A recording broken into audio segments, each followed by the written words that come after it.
Hello wonderful person, this is Anton, and today we're going to start by discussing a somewhat intriguing intersection between 1990s video games and the cutting edge in biological computing. And here I wanted to start with an internet meme you might have heard before. Doom runs on everything. Which I guess is kind of true more or less, because a lot of different engineers out there even made it work on smart fridges and calculators. But in this case, the researchers whose study we're going to be discussing are literally taking this to the next level. Because they're now essentially using living human brain cells to play the game. And though this might sound confusing, this is actually a pretty interesting and pretty serious research that's going to help us understand how neural networks work, that's probably also going to help us build much more efficient computers, and more importantly, one day will help us understand various neurological disorders and very likely lead to some major treatments. But first, to understand exactly what this is and what all of this involves, we have to discuss this relatively new concept referred to as brain organoids. Something that actually kind of looks like this. And sometimes these are also known as mini-brains, but technically that's a bit of a misnomer. And while normally these are relatively small, three-dimensional blobs of human tissue, typically about the size of a grain of rice, and scientists usually grow them in a lab using a specific procedure with stem cells, that can then be programmed to become any type of a cell inside the body, such as neurons in this case. And they're grown into these tiny structures that, though far from being an actual brain, do possess very similar functions. But I guess the question is, why use this, and why not just simulate all of this, or maybe rely on some other animal, like for example, a mouse or a rat? Well, for one, human brain is just a bit of a black box. Basically, we know very little about because we don't really experiment with the human brain itself. And so by using actual human brain cells, in this case created in a lab, it actually helps us to study what we want to understand. And though mice and rats are obviously great, they don't really capture the full complexity of the human brain development and do possess slightly different genes that produce slightly different effects. And so in order to understand human-specific features on diseases like Alzheimer's and Parkinson's, here, real human neurons are required in order to see what's happening. And at the same time, they actually offer a slightly ethically superior procedure to a lot of different types of animal testing.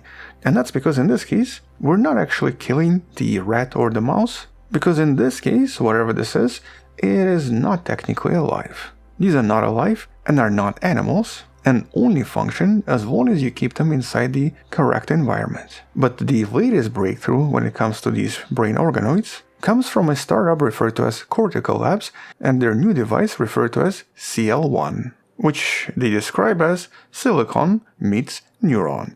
And it's basically a machine that looks like this. And what's intriguing about this is that this is technically a biological computer. Here it consists of roughly 200,000 living human brain cells that are grown on very specific silicon chips covered in tiny electrodes, which basically creates a kind of a closed-loop system, meaning that the computer in this case can directly talk to the cells, in this case using electrical signals, but the cells can also talk back.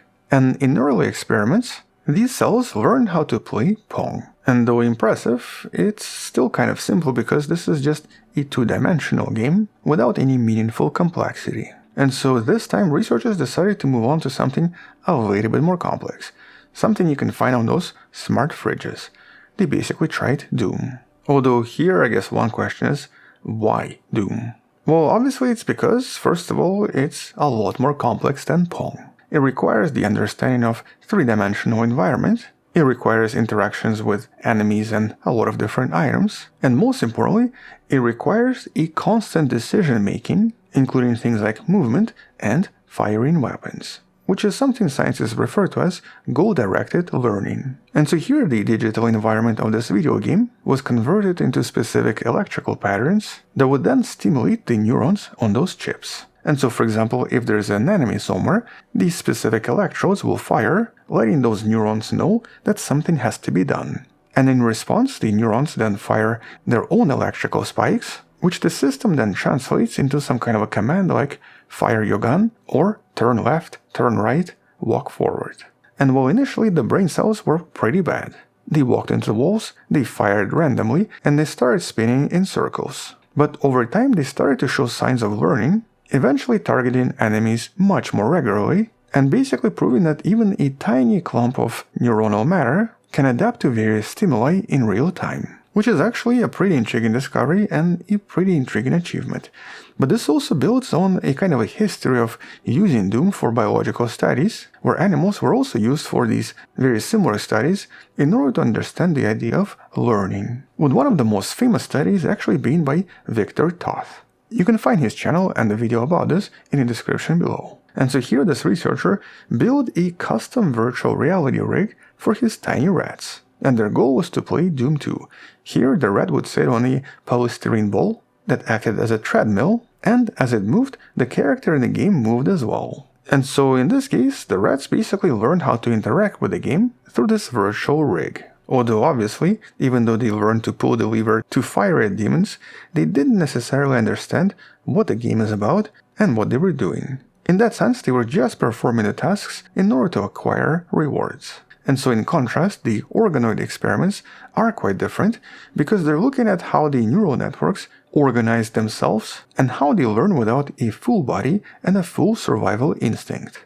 And so basically the idea of using Doom for some kind of a learning experiment is not something that's new. But another recent experiment has also used these brain organoids to demonstrate a solution to a different problem, a classical engineering challenge that involves balancing an unstable virtual stick on a cart. This is usually done by moving the cart forwards and backwards. And so here scientists found that when they provided adaptive feedback, or basically a mechanism that gave cells a little electrical jolt when they were doing something wrong, these organoids improved their efficiency quite dramatically. They were actually approximately 46% successful following these electrical jolts, but without feedback, only 2% were successful. Although the more important question here is, of course, so why is this actually important? Well, this is important for a lot of different fields.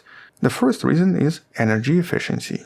And that's because compared to any computer or any AI out there, human brain is just incredibly efficient. And it's also very powerful. It only runs on about 20 watts of power, which is actually equivalent to an extremely dim light bulb. In contrast, something like ChatGPT requires massive server farms, an incredible amount of electricity to perform similar tasks. And so if we can actually find a way to create a biological computer, we might be able to do something way more efficiently. But a much more important reason right now is, of course, healthcare and drug discovery. Because the system uses real human neurons, scientists can now directly test different medicines in order to see the effects on the brain function right away.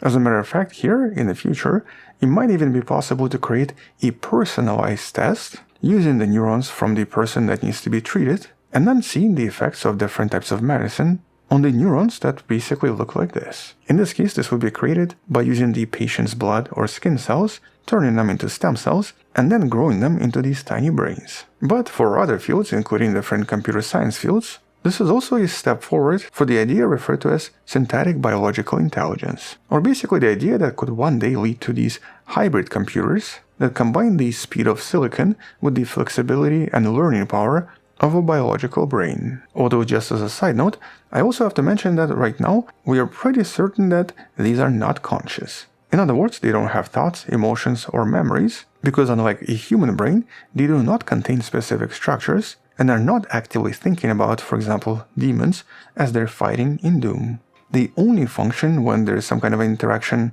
with, for example, the silicon chip, and they only produce extremely simple interactions. So basically these are simple clusters of cells responding to electrical patterns. And so here we're not creating a real brain in a petri dish. But the fact that this tiny piece of matter can actually navigate a video game from 30 years ago is a pretty massive discovery, which essentially shows us that this idea of learning and intelligence seems to be a kind of a unique property that arises in all neural networks when they're provided with the right kind of feedback. But in terms of the actual implications and, of course, in terms of what this is going to be used for, we don't really know. These are all brand new studies, and there are not a lot of discoveries yet.